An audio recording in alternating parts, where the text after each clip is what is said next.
I will tell you personally what happened to me is I reached out while I was at Standing Rock. I reached out to Eamon Bundy on Twitter. I didn't think I'd get a response, but he'd just gotten out of jail, and they were trying to use the propaganda of, oh, well, these guys get out of jail, and basically trying to pit, people against each other in the media, saying, oh, yeah, the Bundys get out of jail, but the people who get arrested, Standing Rock wouldn't. So I reached out to him and said, hey, we'd love to have you come down here. Maybe we could meet up. And he actually responded back and he says, listen, I love what you guys are doing down there. I believe in it.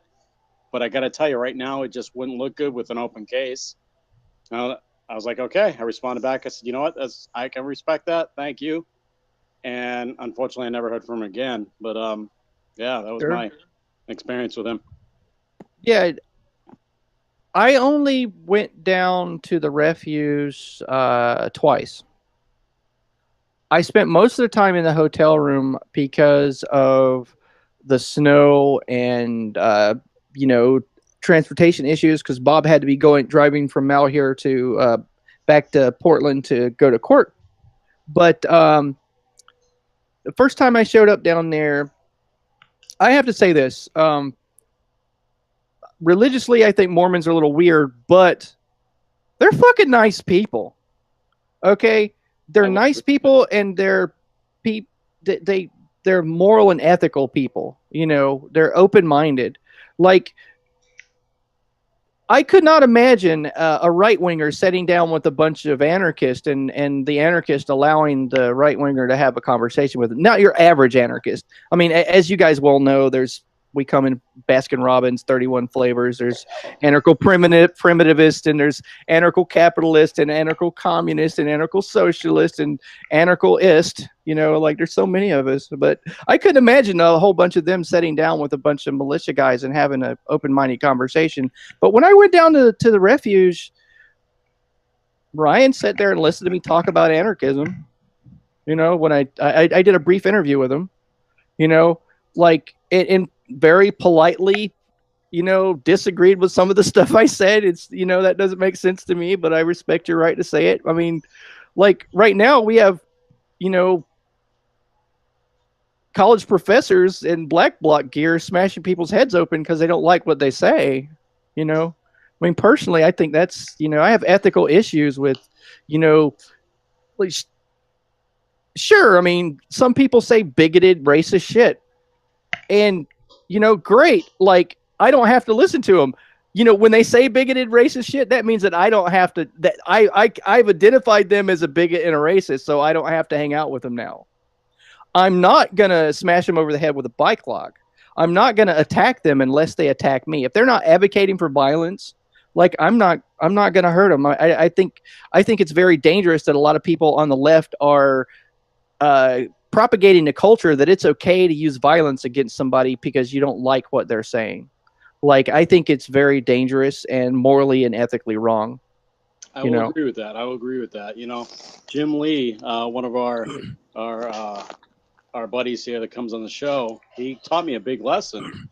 If somebody can say a word and it gets under your skin, they're your puppet master. They will make you can make them dance.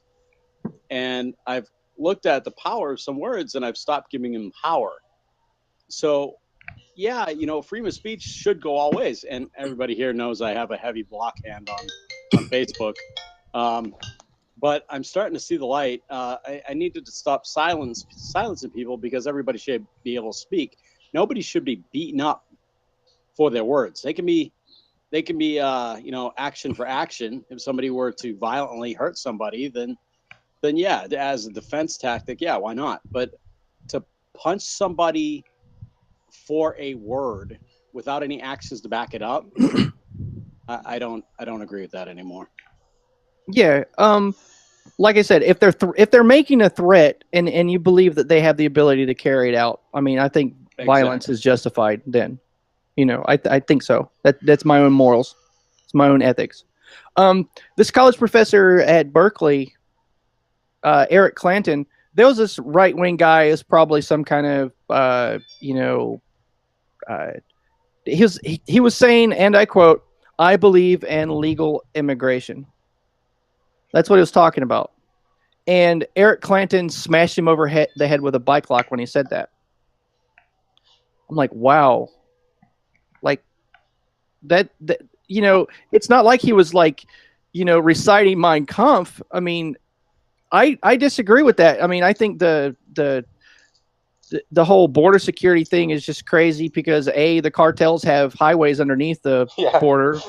Like it's Drugs are it's coming in somehow. It ain't a mystery, no, I mean, yeah, there's corporate news stories about the tunnels, man. I mean, like, I mean, that's a moot point. Like like Trump could build a concrete wall that along every centimeter of that border, and People will still get it.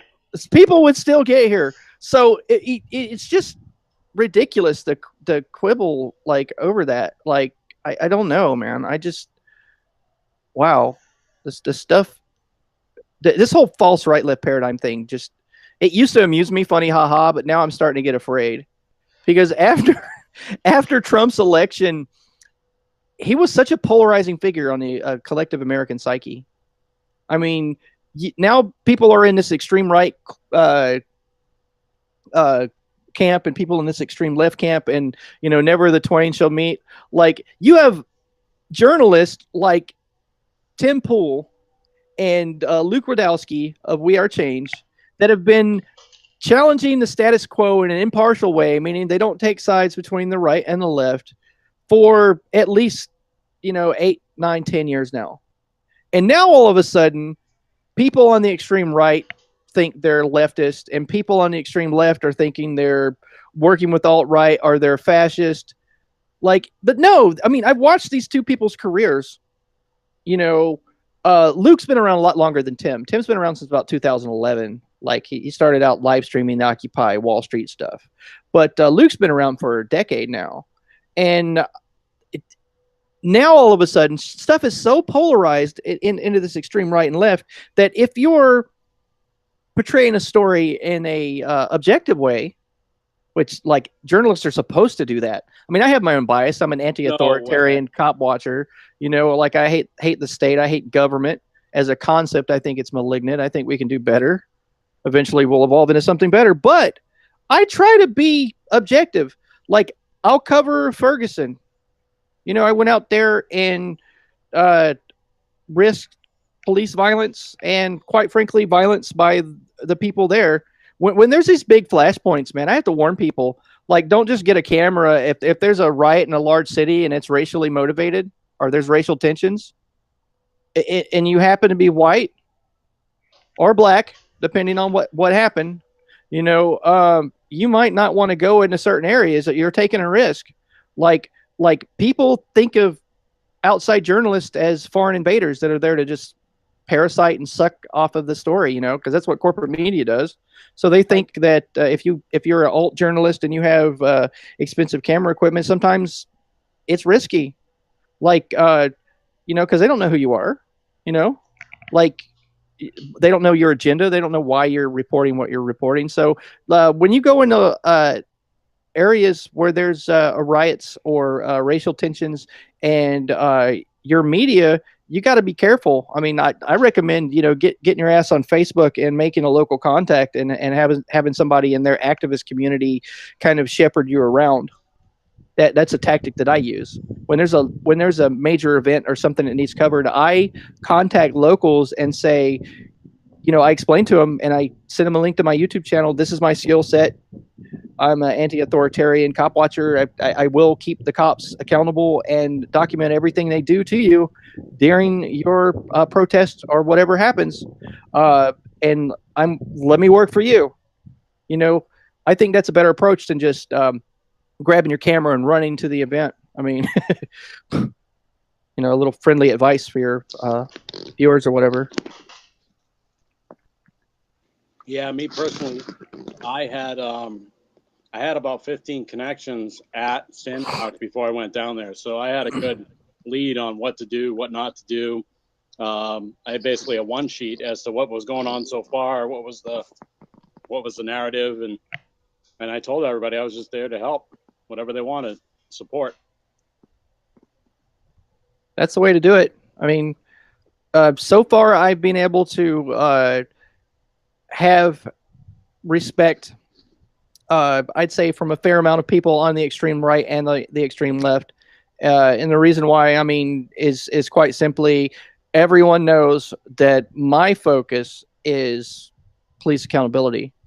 I mean, I will stand up for the civil rights of anyone.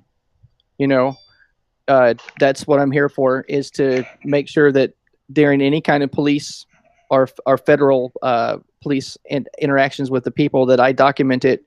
And honestly, I kind of think of the camera as a tool. I mean, I do believe that we can evolve as a society and as a human race into something better than the vertical integration of power, the power structures that we have now. I think we can evolve into something better eventually as human beings. And I heckle a lot. I talk a lot of shit. That's one of the things I do. There's a method to that madness. The reason why I a cop that tries to ID me jollies off of, embarrassing the cop. That's kind of fun, but it's because I'm trying to chip away and erode the perception that the government somehow has a legitimacy to the monopoly of the use of force and violence.